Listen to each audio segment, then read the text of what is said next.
Eu sou Manuel Carvalho e este é o P24. O que o Orçamento para 2026 nos diz sobre as incertezas de Portugal em 2025?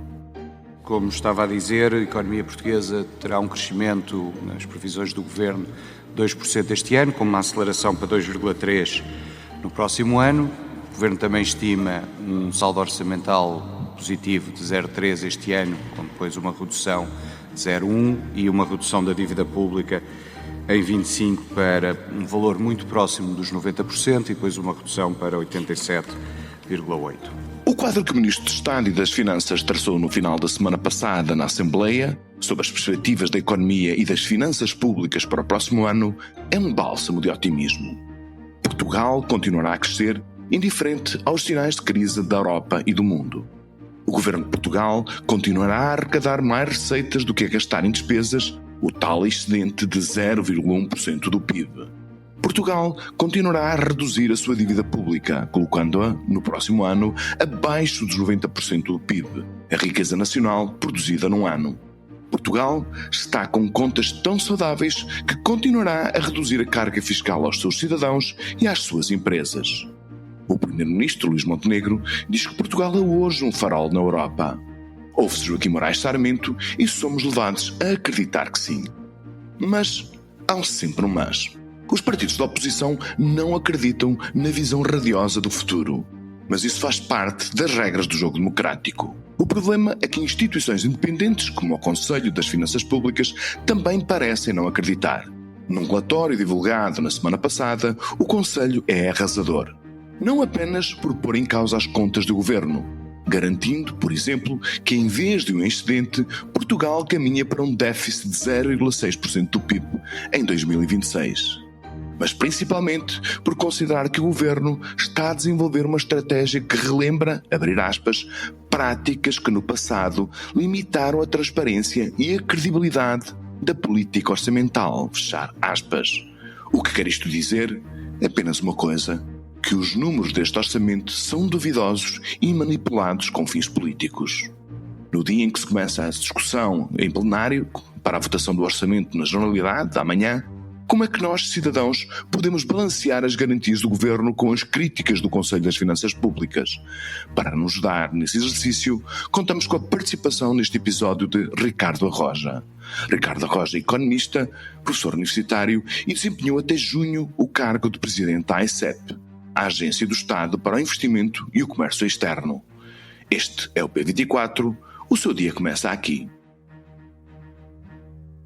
Ricardo Arroja, bem-vindo ao P24, muito obrigado por aceitar o nosso convite, é um prazer tê-lo aqui connosco. Este parece ser o orçamento que suscita mais dúvidas sobre a sua credibilidade dos últimos anos. Temos razões para isso? O Conselho de Finanças Públicas acredita que sim. E o Conselho de Finanças Públicas, de facto, fala numa diferença bastante grande no que diz respeito à despesa pública. O Conselho de Finanças Públicas entende que a despesa pública que o Governo está a apontar para 2026 está subestimada e fala também em riscos ao nível das próprias receitas fiscais, que poderão também não ser de modo a ir ao encontro dos cálculos do Governo. Há depois também questões relacionadas com o cenário macroeconómico, em que é relativamente unânime que o Governo está a assumir uma projeção relativamente otimista do crescimento de 2026, que... 2,3%. É disso que estamos a falar. Portanto, o crescimento da economia é 2,3% e, portanto, no final do ano, portanto, um excedente, um saldo positivo de 0,1% da riqueza nacional, ou seja, do PIB. Embora o Conselho de Finanças Públicas, com os ajustamentos para os quais vem chamar a atenção, que poderão vir a ocorrer, fala na possibilidade de um déficit de 0,6% do PIB. E, portanto, entre essas duas estimativas vai uma diferença de 0,7 pontos percentuais do PIB, o que dá os tais 2.300 milhões de euros de que nos fala o Conselho de Finanças Públicas. Dentro da despesa pública há de facto esta grande incógnita sobre o orçamento da saúde. É um tema que tem vindo a suscitar dúvidas por parte de várias bancadas parlamentares. De facto, se olharmos para a decomposição da despesa pública que está prevista pelo Governo, nomeadamente o crescimento da despesa efetiva de cada Ministério setorial, vemos que a saúde acaba por chamar a atenção porque se prevê um crescimento de apenas 1,5% em 2026, o que contrasta muito com o histórico dos últimos anos, em que a despesa total na saúde tem vindo a crescer ao longo dos últimos 10 anos em redor de 5-6%, portanto muito acima do que o Governo prevê para o próximo ano. E aí reside precisamente um dos grandes elementos de incerteza, numa altura em que sabemos que a saúde é uma das áreas ministeriais que mais preocupação suscita, não só do ponto de vista orçamental, mas também do ponto de vista de serviço público, em face das expectativas que estão criadas sobre a saúde em Portugal. E, portanto, por aí há, de facto, um fator de risco. Depois há um outro também fator de risco, que é a chamada despesa estrutural, despesa duradoura, despesa tida como permanente nas contas públicas portuguesas. E, efetivamente, vemos que nas projeções do Governo... Por exemplo, Ricardo Roja, exemplos dessa despesa estrutural são salários e pensões prestações sociais. Em ambos casos, prevê-se um crescimento da despesa com pessoal e despesa com prestações sociais superior a 5%.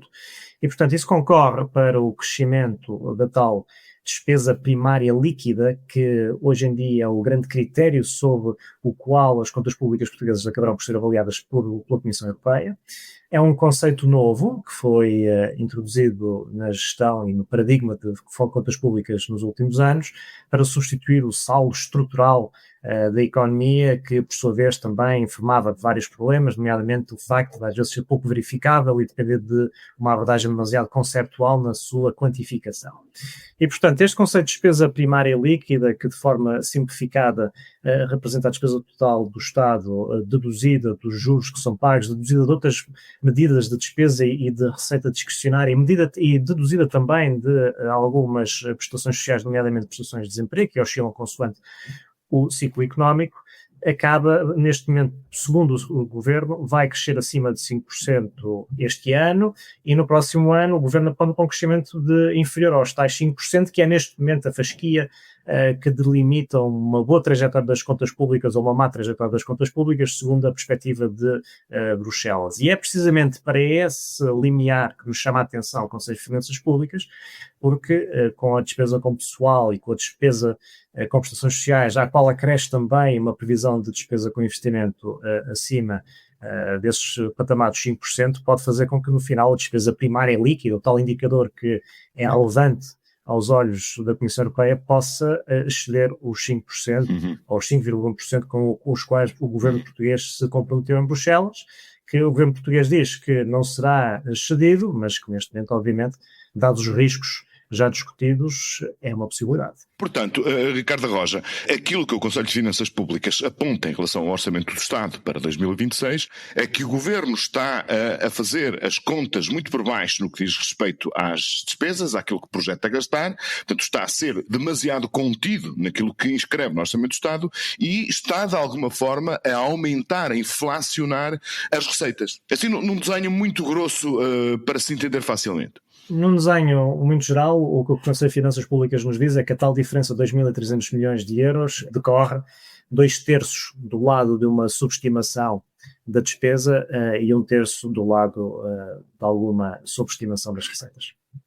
Nomeadamente receitas extraordinárias, com venda de imóveis, ou dividendos, entre outros.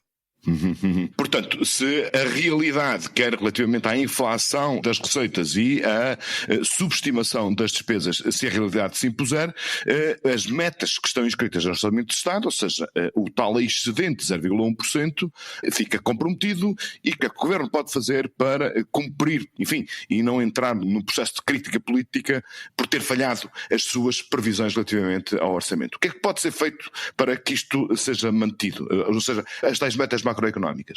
Neste momento, o equilíbrio relativamente débil que o Governo prevê, para efeito de contas públicas, depende essencialmente de dois fatores. Por um lado, de questões de natureza metodológica, ou seja, até que ponto é que as críticas que o Conselho de Finanças Públicas aponta do ponto de vista metodológico estão a ser acomodadas ou endereçadas pela técnica orçamental do Governo.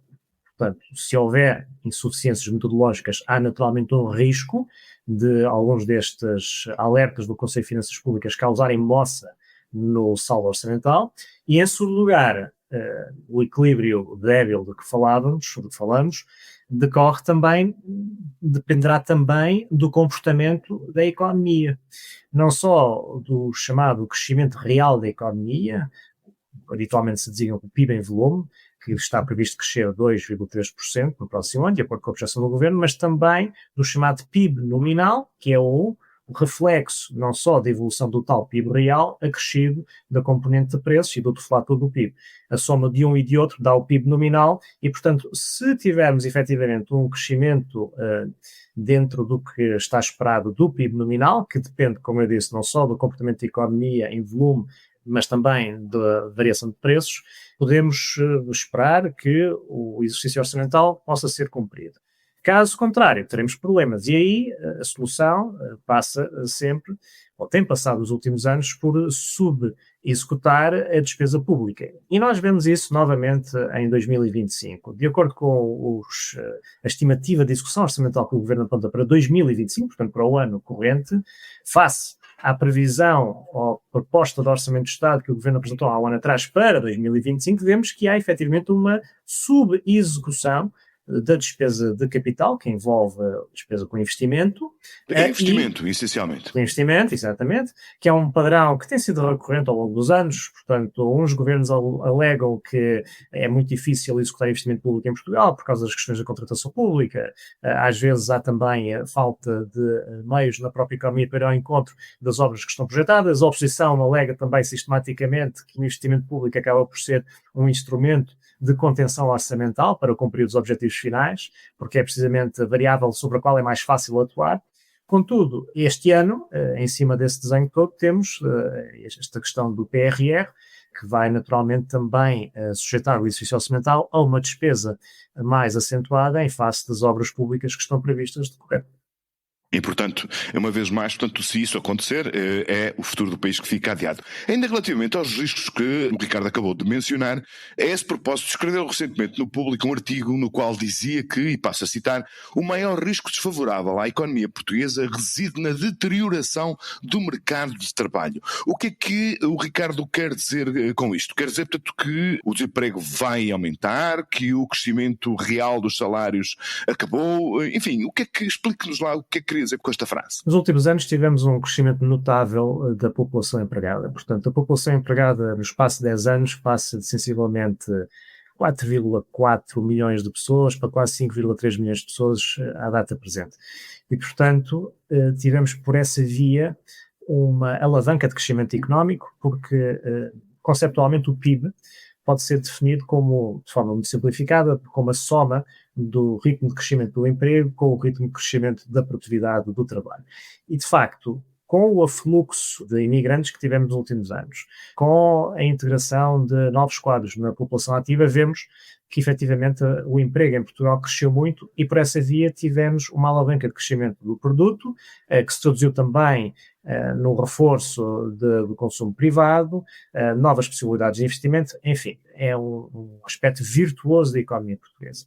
Agora, em algum momento, esse movimento vai conhecer alguma moderação, seja porque há uma desaceleração conjuntural da economia. É preciso ver que nos últimos 10 anos Portugal tem conseguido exibir em alguns desses anos taxas de crescimento que foram francamente superiores àquelas que se registaram desde o início do milénio. Na zona euro, na União Europeia, sim?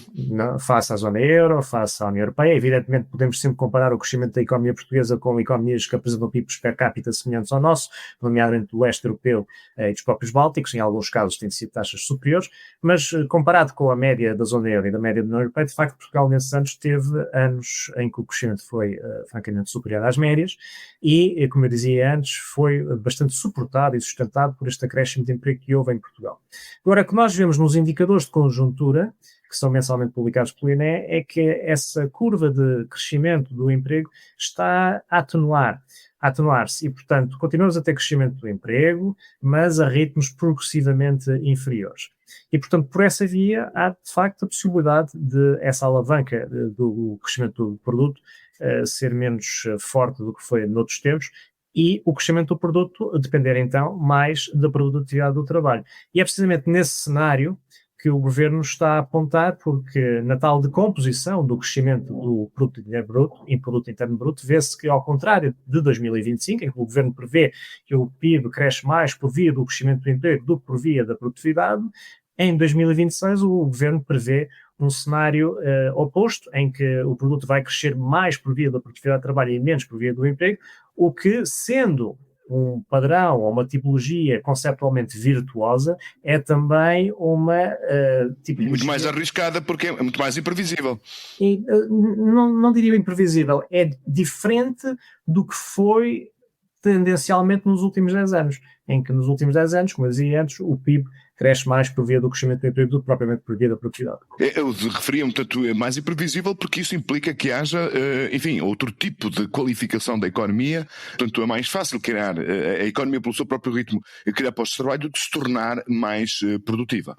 Ou não? Sim, em certo sentido sim, porque a produtividade implica fazer de forma mais eficiente, implica utilizar melhor não só os recursos humanos que estão disponíveis na economia, mas também os recursos de capital, não só capital financeiro, mas sobretudo capital físico, tecnologia que é empregue na economia portuguesa. E de facto, voltando a conceitos um pouco mais académicos, vemos que a produtividade total de fatores em Portugal, ao longo dos últimos anos, que na prática é parte do crescimento que não é explicada nem pelo crescimento do trabalho, nem pelo crescimento do capital emprego na economia portuguesa, que vemos que a produtividade total de fatores em Portugal tem vindo a crescer, portanto, a ritmos relativamente diminutos.